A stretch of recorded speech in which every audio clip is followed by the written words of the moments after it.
Friends, welcome back to MSR वर classes. आजच्या या क्लासमध्ये आपण पाहणार आहोत सिल्क थ्रेड. डबल सिल्क थ्रेडपासून वॉटर फिलिंग चेन स्टिच कशा पद्धतीने करायची. या वॉटर फिलिंग चेन स्टिचसाठी तुम्हाला 2 थ्रेड लागतील आणि जे आपण निडल यूज करतो थ्रेडवर्कसाठीची ती निडल लागणार आहे.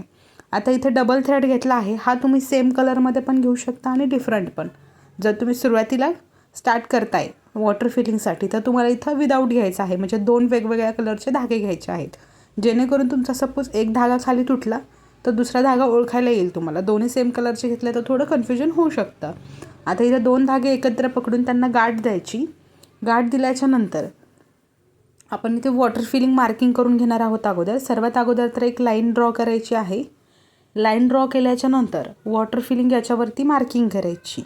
वॉटर फिलिंग मार्किंग करताना अशा पद्धतीने करायची जसं आपण मराठीमध्ये 3चा अंक लिहितो आणि मराठीमध्येच 6चा जसा अंक लिहितो का तसंच लिहायचं आहे, म्हणजे सरळ आणि उलट्या साईडनं अशा शेपमध्ये इथं तुम्हाला वॉटर फिलिंग मार्किंग करायची. ही जी वॉटर फिलिंग आहे याचं मार्किंग हे खूप जास्त जवळजवळ घेतलं जातं. आता इथे ही मार्किंग करून घेतल्याच्या नंतर जो आपण धाग्याला नॉट दिली होती तो धागा खाली हातामध्ये पकडायचा आहे. थ्रेड एका बाउलमध्ये वगैरे ठेवायचे, म्हणजे ते विस्कटणार आणि बाजूला जाणार नाही. ही टिप नक्की यूज करा. जर तुमचा धागा खूप जास्त साईडला जात असेल तर एका बाउलमध्ये ठेवायचं. आता धागा खालून वर काढला आहे. धागा वर घेतल्याच्या नंतर त्याच्यावरती रेग्युलर चेन करायची आहे, जशी आपण चेन स्टिच करतो. याच्या अगोदरच्या क्लासमध्ये आपण पाहिलं होतं की चेन स्टिच कशी करायची. त्याचं देखील लिंक मी तुम्हाला डिस्क्रिप्शन बॉक्समध्ये देते, जाऊन नक्की चेक करा चेन स्टिच कशा पद्धतीने करायची. आता इथे ही चेन जी आपण रेग्युलर करत आहोत जरीच्या किंवा सिल्कच्या धागामध्ये तीच चेन करायची, पण त्याचे स्टिचेस म्हणजे जो टाका घेतो आपण तो अगदी जवळ घ्यायचा आहे. अजिबात असं डिस्टन्सवर घ्यायचा नाही, म्हणजे अंतर सोडून घ्यायचा नाही. जेवढं तुम्हाला जवळ घेता येईल तेवढं जवळ घ्यायचा ट्राय करा, कारण जर तुमचा टाका जवळ घेतला तर तुमचा धागा तुटणार नाही. आता बऱ्याच जणांचा प्रॉब्लेम होत असेल की थ्रेड तुटत आहे सिल्कच्या थ्रेडनं काम करताना. नवीन आहे तोपर्यंत होईल. एकदा जर तुमच्या हाताला प्रॅक्टिस झाली चेनची किंवा सिल्क थ्रेड हँडल करायची तर असा धागा वगैरे आतमध्ये तुटणार नाही. खूप छान फिनिशिंग देखील येईल. नक्की ट्राय करून पहा. आणि जर तुमचा सुरुवातीला धागा तुटत असेल तर त्यावेळेला तुम्ही याच वॉटर फिलिंगची प्रॅक्टिस ही जरीच्या धाग्यामध्ये पण करू शकता. अगोदर जरीमध्ये करायची, नंतर जो आपला नॉर्मल स्टिचिंगसाठीचा थ्रेड असतो ब्लाऊज शिवण्यासाठीचा त्या थ्रेडमध्ये पण करून पाहायची आणि सगळ्यात शेवटी मग डबल सिल्कमध्ये पण तुम्ही ट्राय करू शकता. अशा 3 स्टेपमध्ये तुम्हाला वॉटर फिलिंगची प्रॅक्टिस करायची आहे. इथं धागा काही जास्त आपण खूप जास्त ओढत वगैरे नाही, म्हणजे खेचून घ्यायचा नाही, कारण जिथून आपण खालून धागा वर काढतोय परत तिथंच साईडला निडल खाली टाकून परत धागा एकदा रोल करून वर काढायचा. हीच पद्धत तुम्हाला पुढे कंटिन्यू करायची आहे. अशा पद्धतीने ही तुमची वॉटर फिलिंग चेन स्टिच तयार होईल. आता याच्यामध्ये आपण वॉटर फिलिंग सिल्क थ्रेडमध्ये वेगवेगळ्या टाईपचं आपण वर्क करतो. जसं की आता ही वॉटर फिलिंग आहे, त्याच्यामध्ये फिलिंग होतं, लोडिंग होत आहे, असे वेगवेगळे स्टिचेस असतात सिल्क थ्रेडच्या यूजसाठी. पानाच्या वगैरे शेपमध्ये ज्यावेळेस करताय तेव्हा ती फिलिंग असते. याच्यावरतीच तुम्हाला जर वेगवेगळे व्हिडिओ पाहायचे असतील सिल्क थ्रेड वर्कचे तर नक्कीच कमेंट करा. आपण नेक्स्ट व्हिडिओ देखील त्या टॉपिकवरती घेणार आहोत. सिल्क थ्रेडची सिरीज स्टार्ट होणार आहे. आता ही जी आपण चेन करत आलो आहोत अशी शेवटीपर्यंत कंटिन्यू करायची आहे.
आता ही सिरीज कंप्लीट झाली आहे, म्हणजे एक लाईन कंप्लीट झाली. त्याला जशी आपण रेग्युलर नॉट देतो आहे तीच नॉट देऊन लॉक केलं आहे.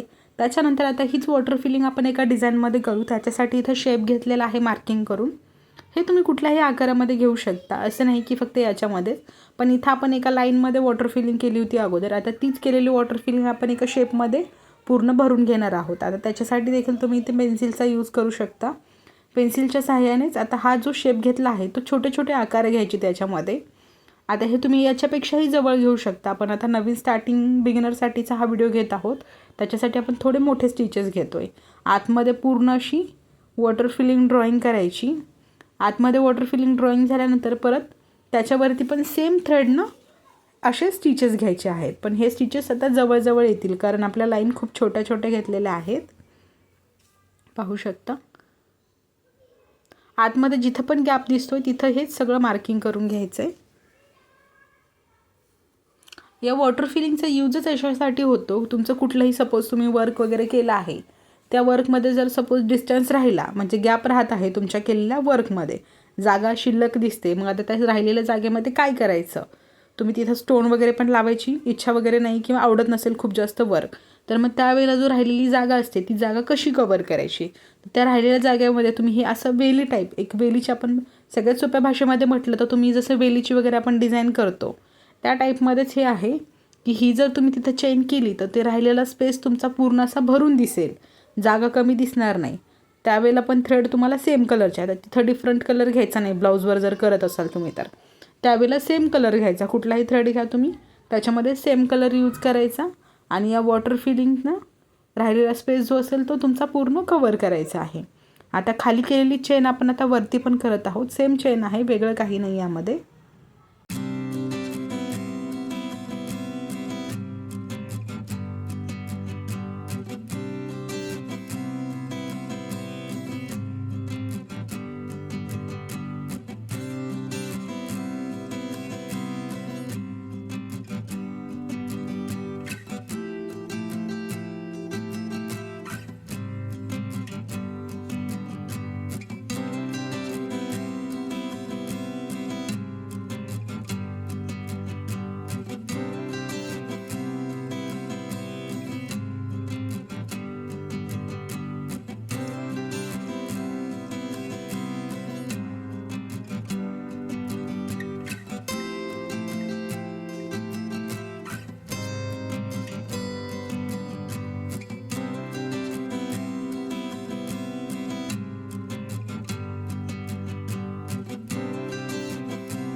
अशा पद्धतीने आता इथं वॉटर फिलिंग कंप्लीट होत आली आहे.